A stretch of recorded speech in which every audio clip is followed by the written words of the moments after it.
up? It's your boy T Burn Reaction. You probably seen me freezing a little bit, but anyway, today is Films Friday and about to get into the meat and potato of Films Friday, which is the dead meat kill count.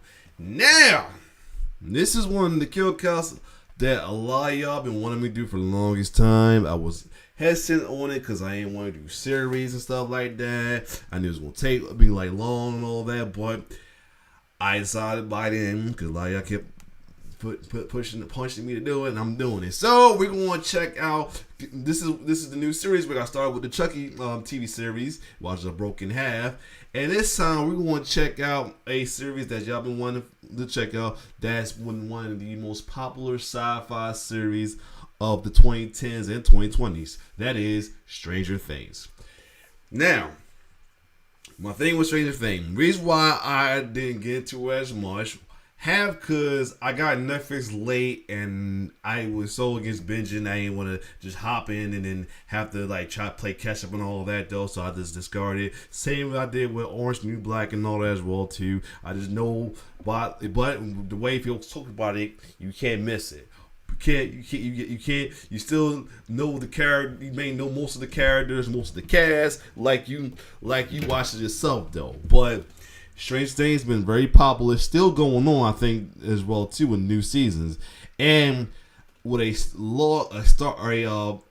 lineup of breakout stars, starting of kids who are now teens and adults now as well too, from the likes of the main star Millie Bobby Brown, who's making bigger than big, Finn Wolfhard, who's best known as Mike Wheeler, who's been killing it, and now went from the Strange Fan community to the Ghostbusters community as well too, being on Afterlife and a new sequel coming out soon. And also had a little as was on the kill count as well too, as part of the remake of It. Noah Schnapp killing it as one of the breakout stars as well too, playing Will Byers, another breakout star who's been killing it and on and out representing the young black actors, up and coming actors. That's Caleb McLaughlin, who got started a Stranger Thing, but brought in the urban fans more to check him out in the Stranger Thing, as he killed it as young Ricky Bell on the New Edition story, showing off his acting and vocal skills too, and stars in many others. And even Gaten Matarazzo, best known as Dustin, who appeared on a lot of pop culture, including Katy Perry's video for Swish, and a lot of other notable cast members as well too, including Priya Ferguson, who's been doing a lot of voice work as well too, including my dad's a body hunter as well too, and some second generation stars such as Maya Hawke, who's the daughter of Uma Thurman and Ethan Hawke. I think Uma Thurman, but definitely Ethan Hawke as well too, and a slew of veteran actors and actresses as well too, making appearances and stuff such as Winona Ryder, Paul Reiser, Sean Astin, Carrie Ells, Matt Modine, and many others as well too, and Big Dave Harper is in the role as well too, along with the other teen stars as Joe Carey and Natalie Dyer. But anyway, we're gonna see what all begins with the well-known popular being 11, played by the well-known with Millie Bobby Brown as well too, as how in this it's awesome sci-fi. So maybe I get a little in depth of the series. I might even decide to go backwards and go back in the day and go decided to binge watch Stranger Things, because I've been trying to get away from binging, but it won't let me. So anyway, without further ado, let's check out Part 1 of 2 of the Stranger Things Season 1 kill count, which came out when the version came out not even 19. I don't know what happened, I was born in 2016. But anyway, let's get it. Let me see. I don't think not anyone is born in some 19 nothing, except for the teenagers maybe. But other than that, yes, let's check out Stranger Things. Hello. You probably just see me just cheesing, freezing. Yep, you just probably saw me cheesing and freezing. I'm sorry. Anyway, let's just hopefully the freezing don't be a big problem going forward. But Stranger Things kill count, let's get it. I'm just gonna pause and make sure. I'm bad. I'm just gonna make sure no freezing. I'm praying no freezing happen during this because y'all been wanting this about me. And I also put an intro. I put a poll. I see what intro I should play in the beginning of it, and look, between the Stranger Things intro and Kate, the highly popular Kate Bush running up that hill. Old School Stone became really popular view by way of Stranger Things, but let's get it.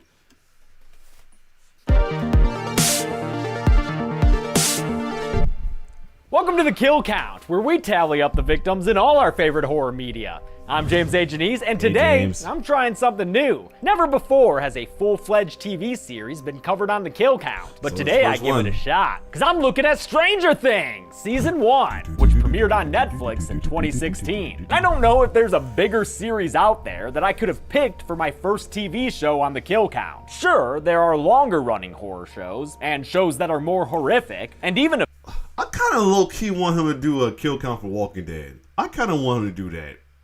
On the cool. A few shows that are part of franchises whose movies I've covered on the Kill Count. And sure, Stranger... Oh, my. That's my fault. It's freezing. Hold on. Sorry about that. I'm like, why is it stuck on the screen? But anyway. But I do kind of low-key want him to do a Walking Dead Kill Count. There are longer-running horror shows, and shows that are more horrific, and even a few shows that are part of franchises whose movies I've covered on the Kill Count. Hey, the Purge is still not happening. I don't care what anybody say. I will refuse to do Purge. I like to say, I don't like the fact that folks entertaining. That's what makes me not want to deal with Purge. And sure, Stranger Things isn't pure horror. It has elements of sci-fi, adventure, drama, comedy, all of the things. I'd say tone-wise, it's like a slightly more dangerous Amblin entertainment film. But that's horror enough for me. Like After all, I covered Jurassic Park and Upgrade, right? What's special about Stranger Things is how popular it is with people who might not normally...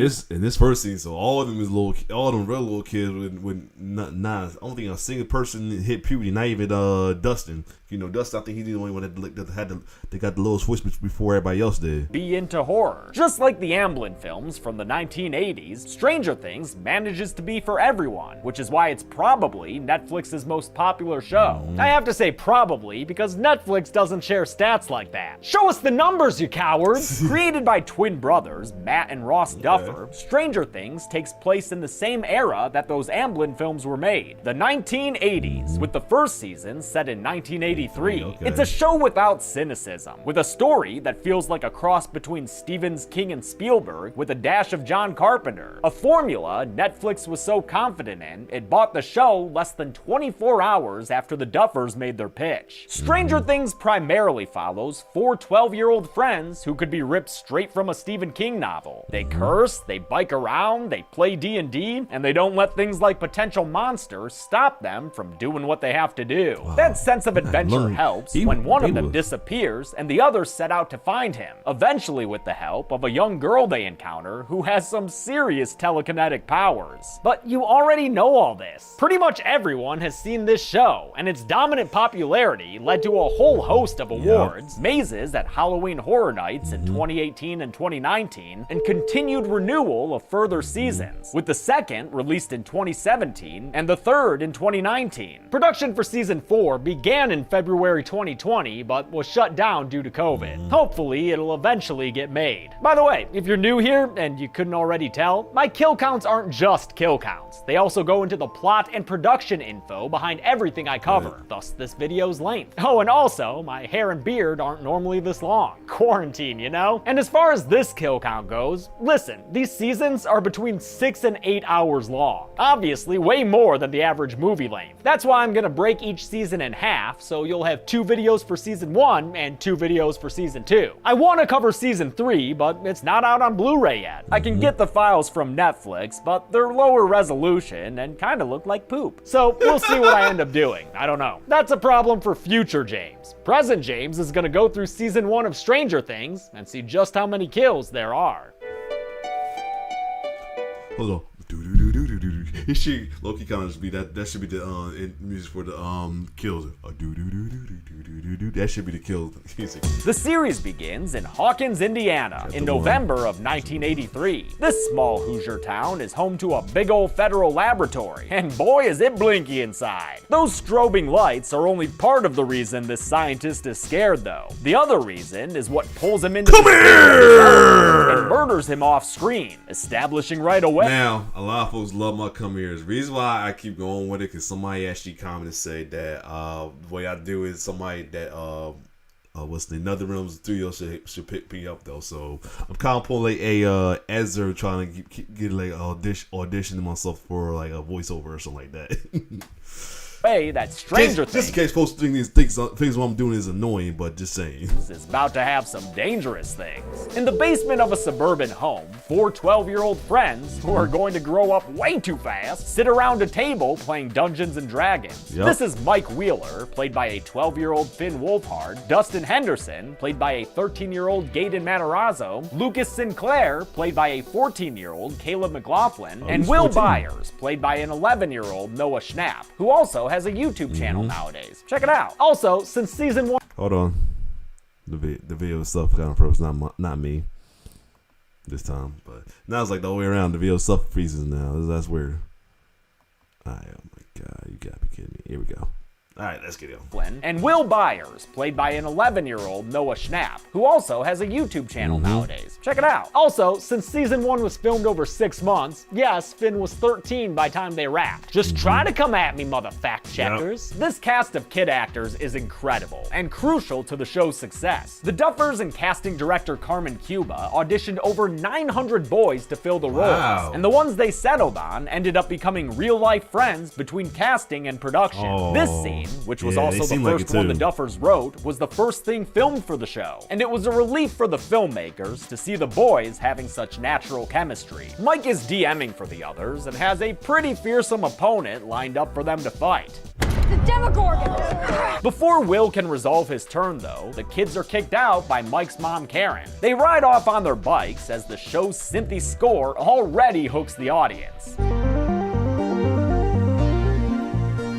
I don't think it's controversial to say that Stranger Things' score is a huge reason it was such a hit. It was composed by Kyle Dixon and Michael Stein of the band Survive. The Duffers discovered them when 2 of Survive's songs were featured in the awesome 2014 movie The Guest. They created more than 13 hours of this electronic score, which is reminiscent of John Carpenter's work. It's meant to feel both modern and nostalgic at the same time, much like the rest of the show. Lucas peels off for his home first, and after they pass Dustin's house, Will Byers is left biking by himself, straight through that Scary Labs property. That means this poor bowl-cut bastard is about to get a Slender Man attack. Nah, that wasn't Slender Man, but it still fucked him up pretty good, huh? Will gets home, but nobody's there, and since that misty mofo outside can unlock doors with his mind, Will runs to his shed to arm himself. Hardy little feller, if, you know, a little shaky. But it's too late for Will Byers. The creature rises up behind him, and after Will whimpers in fear, a light flickers and they disappear. Nice work, Stranger Things. That was spooky. I think you've earned yourself a title card. But you only get 1 title card per season, okay? Don't expect me to title card each episode here. Stranger Things' iconic title card was inspired by old paperbacks, especially Stephen King's, and designed by the studio Imaginary Forces, who were rewarded for their work with an Emmy for Outstanding Main Title Design. The next morning, Will's mom Joyce finds Hold on. That's nice. her son missing from his room. Joyce is played by Winona Ryder, previously seen on the kill count in Alien Resurrection. She's upset that we'll be seeing soon when we get to that during my Alien Predators kill count week. her older son Jonathan, played by Charlie Heaton, doesn't know if Will came home last night, but he was out working extra shifts to help his financially disadvantaged family. Joyce starts making phone calls on her yellow phone, already worried about Will, having no idea just how much worrying she has ahead. The other kids get to school and are picked on by bullies Troy and James. They especially target Dustin since he has cleidocranial dysplasia, a birth defect that affects about 1 in a million people, including actor Gaten Matarazzo. It's a bone development thing, which is why Dustin is missing his front teeth and has some hypermobility in his shoulders. Mike's older sister Nancy Wheeler, played by Natalia Dyer, gets to Hawkins High and talks to her best friend and fan favorite character Barb Holland, played by first-time actor Shannon Purser. Barb wants to know all about Nancy's recent fling with the school's cool guy, Steve the Hare Harrington. Though, real talk, to me, actor Joe Keery looks more like an improv comedian than some kind of cool jock. The He police does. chief of Hawkins is this she ain't pretty. 6'3" mast of masculinity, Jim Hopper, played by occasional Hellboy David Harbour, who insisted his character almost always wear a hat, perhaps as a nod to Hopper's Indiana Jones-like swagger. Hop gets to work late, likely due to his drinking habits, and finds Joyce Byers waiting for him in his office. She's worried about Will because Will ain't a cool guy like Hopper. He's a sensitive kid. Yeah, I was trying to figure where she's from. The one girl, the Susan, what's her name? Shannon Purser. Yeah, she's from Life of the Party. I was like, why she look familiar to me? But Hopper's not too concerned and says the kid is probably with his dad, Joyce's ex-husband Lonnie. Still, the chief's no slouch, so after typing up that Will is missing in a direct homage to Sheriff Brody typing Shark Attack in Jaws, he heads to the school to talk to Will's friends, interrupting them while they're hanging out with their science teacher Scott Clark and using his new CB radio. Hello, this is Mike Wheeler, president of Hawkins Middle AV Club. They tell Hopper that Will would have been heading home from Mike's last night using Mirkwood, a dirt road they've nicknamed after a forest in Lord of the Rings. The Hobbit. Shut up. Yeah, shut up, Dustin! As Joyce and Jonathan look for Will at his homemade wood sport, Castle Byers, Hopper and his officers find Will's bike abandoned near Mirkwood, which is enough to finally worry the chief. Bike like this, like a Cadillac to these kids. Mirkwood is close to Hawkins' lab, where experiments are conducted at the behest of Dr. Brenner in all his peroxided greatness. This government scientist is played by Matthew Modine, but he's no joker when it comes to safety measures. That's cause he and these other guys have got to walk through the lab's basement, where potato flakes are floating everywhere, and stare at this nasty pulsing hole in the wall, which they say is the source of something bad. They also mention that I had to think about Matt, hold up. Probably freezing, sorry. Run that back a little bit. But yeah, I was trying to figure where Matt and Modine from. Oh yeah, duh. He's still freezing. Hold on. Alright, should be back. Hopefully it's not freezing. He's from Full Metal Jacket. I had to think about that real quick, like for a minute. Like, who is he from? Yeah, Full Metal Jacket. The War Face. Ah, yeah, him. Sorry if it's freezing. I'm trying my best to get through this. Government scientist is played by Matthew Modine, but he's no joker when it comes to safety measures. That's cause he and these other guys have got to walk through the lab's basement, where potato flakes are floating everywhere, and stare at this nasty pulsing hole in the wall, which they say is the source of something bad. They also mention that they've misplaced a young girl who's now walking through the woods in a hospital gown. She sneaks into the back door of a diner and is caught stealing fries by burly diner owner Benny Hammond, who's a captivating character right off the bat because of Chris Sullivan's gentle and empathetic performance. He sees a tattoo on the girl's arm, and although I would have thought it said 110, he correctly reads it as 11, which turns out is her name. 11. 11 can move things with her mind, but it's a trick that Benny doesn't see since he's too busy calling social services for help. Unbeknownst to him, a whole team of people at Hawkins' lab are listening in on his phone call. And I don't think Hawkins has an Edward Snowden around to tell people what's up. 11 is played by then 11-year-old Millie Bobby Brown, a British actor who broke out in the 2014 show Intruder, where she gave a performance that earned her praise from Stephen King. To be cast as 11, Brown beat out the over 300 other girls who auditioned for the part. Although she and her parents were initially hesitant to shave her head for the role, the Duffers convinced her it'd be cool by showing her a picture of Charlize Theron from Mad Max Fury Road. Cause who wouldn't want to be a little Furiosa? Furiosita? Hopper brings Will's bike back to the Byers home and does some keen detective work until the clues lead him to the shed, and he does not like what he sees in there. Since the police are now concerned, Karen Wheeler bars both her older kids from leaving the house, which sets off a big ol' argument that Wheeler patriarch and human toad Ted doesn't do much to control. Hey, what'd I do? Nothing, Ted. That's the problem. What'd I do? Why he said it like that? Benny is letting 11 eat ice cream and listen to Jefferson Airplane when a woman claiming to be from social services shows up. But he just made that call. I wonder if that's the dude from Last of Us. I'm trying to remember though. She must He have looks driven familiar. there fast, almost as fast as her draw. Oh! They killed Benny! You bastards! Yeah! Eleven runs away, stopping only to kill two dudes with her mind powers. Maybe by sending spoons into their heads? Ooh. I don't know. For now, she's managed to once again evade Dr. Brenner. There's a happening Hawkins search party for Will, during which we learn that Chief Hopper had a daughter named Sarah who died a few years back. Since Will's friends aren't allowed to help with grown-up search parties, they head out to Mirkwood to look for him on their own. It starts to rain, making their search for him more difficult, but in this wet mess, they come across Eleven, which is how episode 1 ends. They take her to Mike's basement and give her weirdo some warm Maple Street. clothes, and immediately learn that she's lacking some social skills. No, No. Oh my god. Lucas doesn't trust her.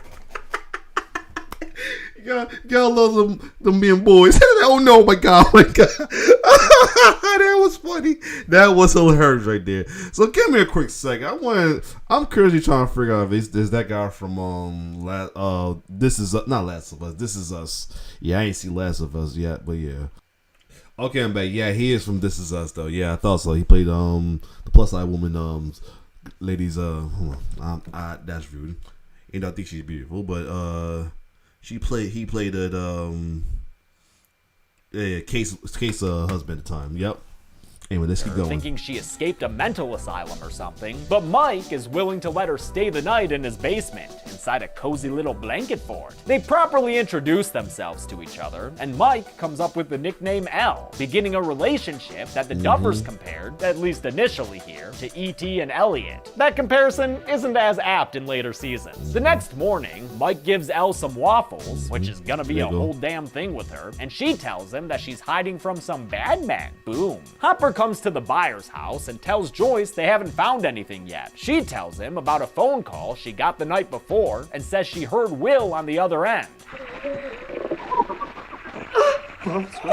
You sure that was Will, Joyce? Sounded more like the electric gremlin to me. No, it was him. It was Will. Okay, if you say so, lady. Maybe just ask Dr. Brenner if it was Will. He's been listening to all your phone calls. At school, Steve Harrington and his douchey friends Tommy H. and Carol invite Nancy to a parentless party at his house that night. His clique talks shit about Jonathan as he puts up missing buyer's flyers, but Nancy reaches out and expresses sympathy to him. Wonder if this was before or after actors Charlie Heaton and Natalia Dyer started dating in real life. Unlike his sister Nancy, Mike didn't go to school today. He doubled back on his bicycle so he could show Eleven his house, including his prize CRT. It's a 22-inch. That's like 10 times bigger than Dustin's. Dustin, dude, why you got a 2-inch TV? Although Eleven's not into Yoda, she does take an interest in a picture of Mike and his friends, pointing out Will and indicating that he's familiar in a scene intentionally shot like one in the 1985 film Witness, when a young Lucas Haas identifies Danny Glover in a picture. Lucas Having Haas. skipped out on school after putting up those flyers, Jonathan thinks back to a time he hung out with Will and got him hooked on The Clash. Should I stay or should I go? He also gave Will a bunch of other cool bands to check out. Joy Division, Bowie, Television, The Smiths. And between that taste in music and that Evil Dead poster on the wall, high school James would have probably hung out with Jonathan Byers. Increasing his coolness is that he's such a good older brother, comforting Will when their dad disappointed him by skipping out on a play date. It's their dad, Lonnie, that Jonathan goes to see now. Excuse me. Ooh, sorry. I did not mean to do that. I'm sorry, I was rude. All the way in Indianapolis. Lonnie's played by Ross Partridge, who had a small role in the Lost World Jurassic Park as an annoying guy who recognized Ian Malcolm on the subway. He and Jonathan don't have a good relationship, especially because Lonnie's always talking shit about Will and Joyce, so after making sure that Will isn't hiding anywhere there, Jonathan leaves his dad with one of those homemade flyers. Joyce heads to downtown Hawkins, played by the town square of Jackson, Georgia, and stops by her work to pick up a pay advance and a new telephone, since hers got a bit too toasty. While she's I love it. But the wife is hitting me up for dinner, so I'll be right back. Hopefully I can finish this. I'm back. This video probably gonna be longer than I expected, so because I'm doing a lot of pauses in between and pausing because to get stuff ready because I'm trying to get this done for y'all. Anyway, let's get it. out, Brenner and a bunch of scientists from Hawkins' lab show up at her house, and they walk around pointing their science doodads all over the property. In the shed, they find something that really sets the readers off, but the invasive investigators are gone by time Joyce gets back and plugs her new phone in, hoping she'll get another call from her electrically transmitted son. After school, Dustin and Lucas go to Mike's house, where he tells them that 11 pointed out Will, and that maybe the bad men who are after her have taken him. This potential lead gets Mike so excited he starts singing Electric Six. Danger! Danger! High voltage! But Lucas doesn't buy it and just wants to go tell Mike's mom about 11. She stops him with her mind powers, a bloody nose, and a single word. No. The police are searching for Will near Sattler Quarry, played by Atlanta's Bellwood Quarry, which was also used in The Walking Dead, when they get the call to go to Benny's Diner. They find him dead, with the scene made up to look like a suicide, but Hopper is immediately skeptical of his friend having killed himself. That's why he talks to one of Benny's pals, who mentions that he saw a kid with a shaved head in Benny's Diner the previous evening. Hopper hopes it might be Will. Hopper leads another search party, this time out by Benny's Diner, and thanks to the wonderful man that is science teacher Scott Clark, they find a shred of fabric on the inside of a drain pipe. Surmising that Will may have crawled through it, Hopper follows the pipe until he finds where it originates, Hawkins' lab, sitting behind a fence. Impressed by 11's mind powers, Mike, Dustin, and Lucas bring her some of their dinner and teach her the meaning of friendship, like literally.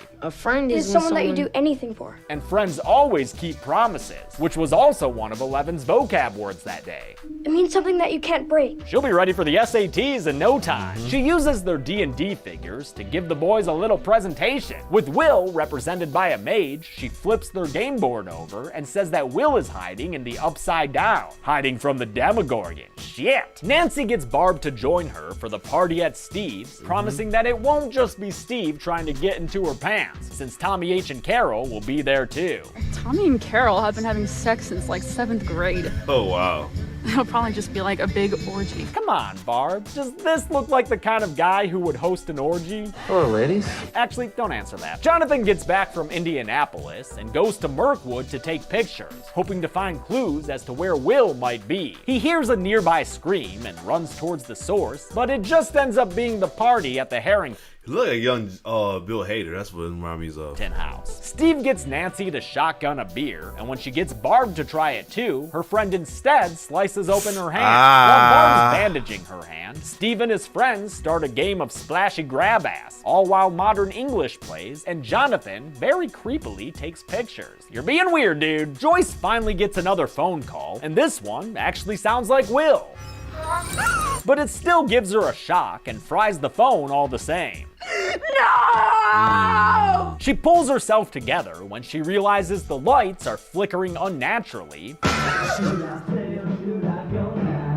And here's the Clash clashing from Will's room. She determines that this must be Will trying to communicate with her, but is then scared out of her house by something trying to Freddy Krueger its way through the wall. She's just about to flee the place entirely when she hears Mick Jones singing from Will's room again. Being unwilling to abandon her son, Joyce heads back inside. Done with their splash around times, the couples at Steve's house pair off to mess around. Barb tries to stop Nancy, but gets sent home instead, leaving Nancy free to go into Steve's room and change right in front of him, and in front of the window, which allows Jonathan to snap a pic. Not alright, guy! While they suck face, Jonathan turns his attention towards Barb and snaps one last picture on his roll of film. He's busy reloading the camera when Barb bleeds a bit into the pool, and that appears to summon the Demogorgon. Its attack causes her to disappear, just like Will did, and Jonathan never sees it happen. Barb wakes up in the Upside Down, slimy desaturated dimension, where the air has a bad case of dandruff. She sees the Demogorgon in the pool with her, and though she tries to climb out, she's unable to escape it. Barb is yanked back and killed by the monster. And though it won't be confirmed to the other characters for quite some time, this is in fact when it happens. Nancy is completely oblivious to her friend's demise though, since she was too busy making out with Steve. And also, you know, because Barb was in another dimension, another dimension, another dimension. After Nancy and Steve bang, she leaves without a romantic goodbye and gets home to find her mother Karen waiting for her. I love Karen Wheeler, partly because Cara Buono also played Faye Miller, who was way too good for Don Draper shit, but also because Karen just really wants to connect to her kids. You can talk to me.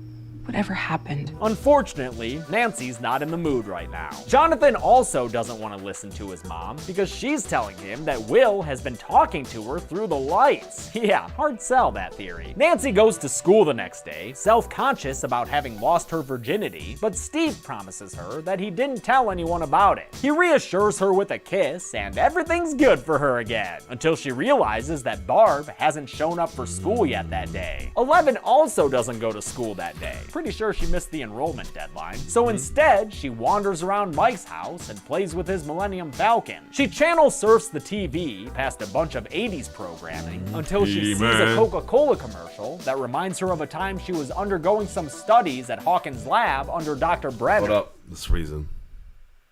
And possibly, let me check my food real quick.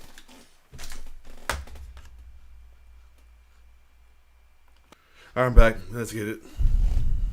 So instead, she wanders around Mike's house and plays with his Millennium Falcon. She channel surfs the TV past a bunch of 80s programming until she sees a Coca-Cola commercial that reminds her of a time she was undergoing some studies at Hawkins' lab under Dr. Brenner, who she calls her papa. Even though using her powers gives her a bloody nose every time, her papa wanted to weaponize them and have 11 test them out against a poor kitty cat. Elle refused to kill the animal, but revealed that her powers are indeed lethal when she killed 2 more G-men watching over her. At least, I think she kills the first dude, like from a broken back. The second dude dead for sure, though. That's a classic movie neck snap there. What you think about this little murder machine, Brenner? Incredible. Well, I'm glad you like her. Hopper and officers Callahan and Powell go to Hawkins' lab, where Jim looks at their sewer entrance and notices they have security cameras all around. They walk past the lab's science-y stuff, supposedly keeping them ahead of the Rooskies, and review the security cam tape from the night Will went missing. There's nothing there, but Hopper notices a weather discrepancy that makes him suspicious. What are you thinking? I don't know. But they're lying. He and Officer Powell go to the Hawkins library, where they look through newspapers on microfilm until they find out that Dr. Brenner was sued by a woman named Terry Ives for kidnapping her daughter after they were both involved in MK Ultra, a real-life study from the 50s and 60s wherein the CIA experimented with mind control using drugs like LSD. Fun fact here on the subject of acid, one of its biggest proponents in Not see why you got the ego in the background. the 60s was Dr. Timothy Leary, and turns out he was Winona Ryder's godfather. Speaking of Ms. Ryder, Joyce has decided to decorate for Christmas a little early. She strings lights up all over inside her home, hoping they'll help Will communicate with her somehow. If they do, it'll be worth the weird looks she gets from Karen Wheeler when the fellow mom comes to visit. While they're chatting in the kitchen, we get a kind of poltergeisty moment when Mike's baby sister Holly follows a light bright path into Will's bedroom. There, she gets a little lamp concert as a warm-up act for the main attraction, a monster pushing out from the wall. Joyce gets upset that Holly was in Will's room and brusquely asks the Wheelers to leave. Well, don't say we never tried to be friendly, Joyce. At school, Jonathan develops his pictures in the darkroom where they're noticed by a student named Nicole. That ginger's a snitch and tells Steve what she saw. So after school, the Harrington gang confiscates Jonathan's backpack and finds his creepy peeping Tom pics. I was looking for my brother. No, this is called stalking. They showed Nancy the most damning picture of his, and then break Jonathan's camera before leaving to go check out the big football game. Nancy stays behind a beat and sees the picture Jonathan took of Barb, so she blows off Steve to go look around his house for any sign of her missing friend. She doesn't find Barb, but she does get scared by a gray figure that runs by, so she returns home and finally opens up to her mom. Something happened. Something terrible. Joyce gets some more blinky signals at home and talks to a tangle of white Christmas lights like they're some kind of 20th century burning bush. The lights communicate to her that it's Will and that he's not safe. So in an effort to get some more specific communication going on, she paints the alphabet on her wall with a light over each letter. Using this clever method, Will tells his mom that he's right here, but that she needs to RU and run, because they're a monster in the walls.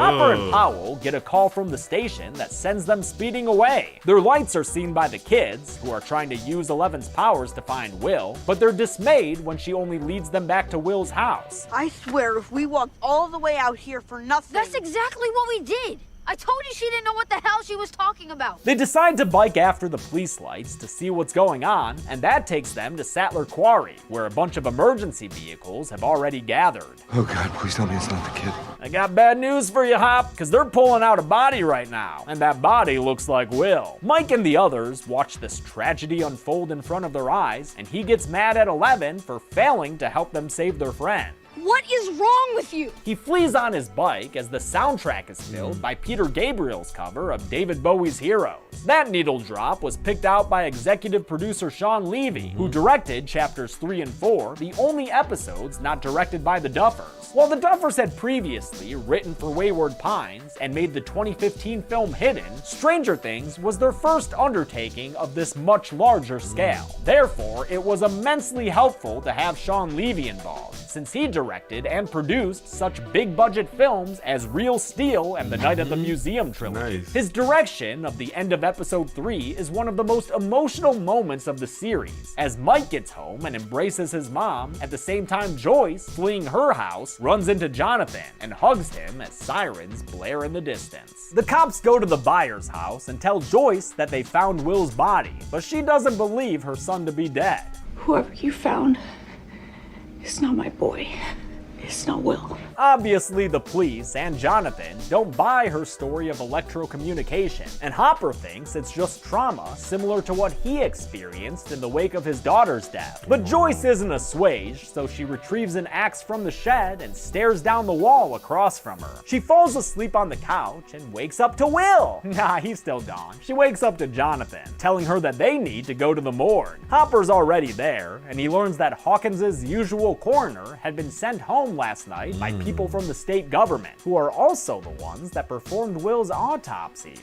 Joyce and Jonathan are shown Will's body, but in this case, seeing is not believing. That is not my son. Mike's still mad at Eleven for not preventing Will's death, but she shows him his anger is misplaced by tuning his radio into WILL.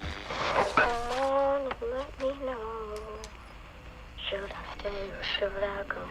Though he's able to receive Will's signal, Mike's unable to reach him over the walkie, so he radios for Lucas and Dustin to come over and help him figure something out. Though Lucas still believes that the body they saw was Will's, Dustin thinks they may be able to contact Will if they use Mr. Clark's radio at school, which will have a much stronger signal. That means they'll have to go to school though, and that means Eleven is gonna have to look a little less conspicuous. Sounds to me like we need a science guinea pig makeover. That's where the dress came from. She looks... Pretty. That's where this dress came from. Good. You look pretty good. Yeah, that wig looks more than pretty good there. As my cosplay experienced fiance has pointed out, that is a very expensive lace front wig that would not have just been lying around like that. At Hawkins' lab, a bunch of G-men in hazmat suits, led by Dr. Brenner, engage in some sticky science. And one dude, a guy named Shepard, slips straight on through an embryo-looking thing pulsating behind that nasty shit on the walls. Gross. They communicate with Shepard through the radio for a while until he starts yelling that something else is in there with him, and an alarm goes off. By the time they pull Shepard's line out, he's nothing. Hold on. This is freezing again. I do apologize. I'm trying, man. They communicate with Shepard through the radio for a while until he starts yelling that something else is in there with him, and an alarm I keep freezing. goes off. By the time they pull Shepard's line out, he's nothing. Alright, hold on, man. This is pissing me off that just keep freezing this part right here. I apologize. Hold up. Give me a minute. Alright, hopefully it shows now.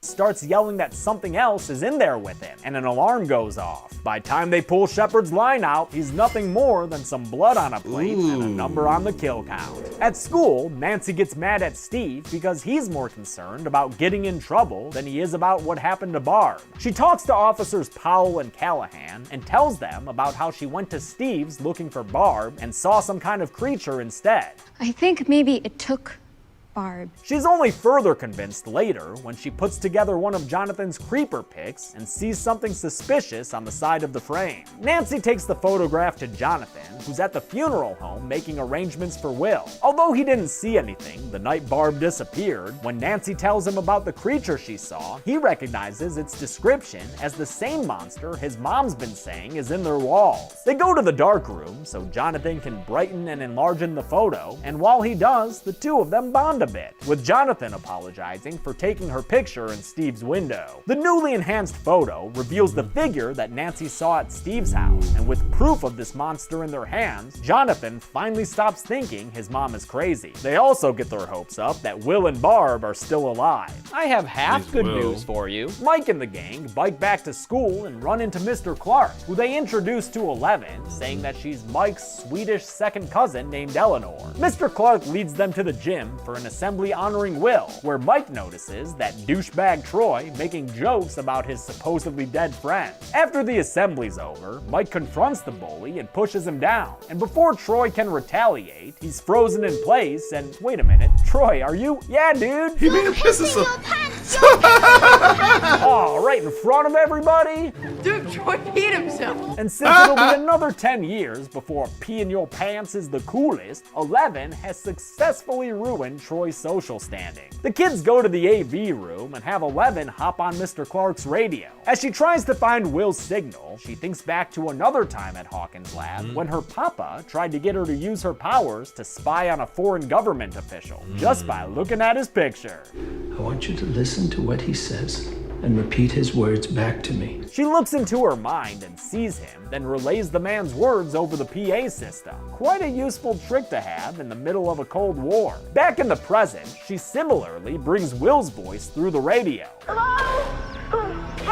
And his friends hear him calling out for his mom. Joyce hears it too, coming from inside her wall. So she tears apart the wallpaper to reveal a fleshy, translucent barrier, behind which she finally sees her son. He tells her he's in a place that's like home, only it's dark and empty and cold, and she promises to save him before he has to run off and hide from the Demogorgon coming to get him. The transdimensional transmission ends with a fire in the AV room that Dustin puts out with an extinguisher, but with her beliefs finally vindicated, Joyce feels confident enough to start hacking away at her wall with an axe. Unfortunately, her efforts don't get her anything other than a new window. At a bar, Hopper talks to the guy who found Will's body in the quarry. When he catches him in a lie about how he made the discovery, the dude shuts down and tries to leave. The kid is dead. End of story. But the only thing Hopper's dropping right now is this booze down his throat. And through some physical intimidation, he learns that the guy was told to call Will's body in and not ask any questions. Told by whom? Well, probably the people watching Hopper from that car over there. Oh, they gone. Hopper goes to the morgue and interrupts this one cop's reading of Cujo to knock him out and gain entry to the body freezers. He pulls out Will's body and, after some natural hesitation, inspects it. It's not cold, it's not clammy, and most damning of all, that thing's full of stuffing, like a goddamn Thanksgiving turkey. The body Wow. First off, it's pretty simple. Wow. pulled out of the quarry was a fake all along, which is why I didn't add anything to the kill count. This fake corpse was built by Justin Raleigh and his company Fractured FX, which won an Emmy for their work on American Horror Story Freak Show, and which also made prosthetic bodies for Steven Soderbergh's series, The Nick. Fractured FX's fake bodies are so convincing, in fact, that Boston Children's Hospital partnered with them to create training bodies for their surgeons to practice on. But Hopper's too incensed about this conspiracy to appreciate awesome prosthetic work. He heads back to Hawkins' lab and bolt cutters his way through the fence. And that's where episode 4 of Stranger Things Season 1 ends. The next 4 episodes will finish out the season, but I'll have to look at those next week because this is a lot of material to get through. You'll get the numbers and rewards at the end of part 2. But until then, I'm James A. Janice. This has been the... So, do you have... There, we have a first doing the Stranger Things series, and we got a first that the kill count will not end with the numbers, as will be on part 2. So other than that, first I apologize for all the freezing that happened in the video. I will hopefully get it out by the night. If not, we'll definitely be out tomorrow. But other than that, if you like my reaction, like, share, subscribe to my YouTube channel. It's your boy T-Bear signing off. One love.